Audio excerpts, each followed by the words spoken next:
Ervin here with the swipe tutorial. So, first thing you want to know about swipes is to keep your hips up, like so. Your hips up. Switch hands. Switch hands. Make sure you keep your hips even on both sides. Cool.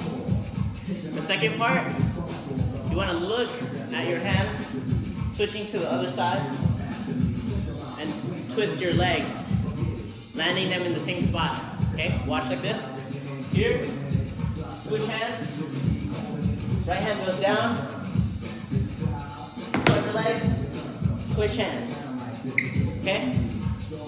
So you want to put together switching hands, putting your hand down and looking at it, legs twisting in the air, and your feet should land at the same time. So if your legs are going like this, that's no good, yeah? Make sure your feet are landing at the same time, like this. Cool? Now let's try it 4 times, going around in a circle.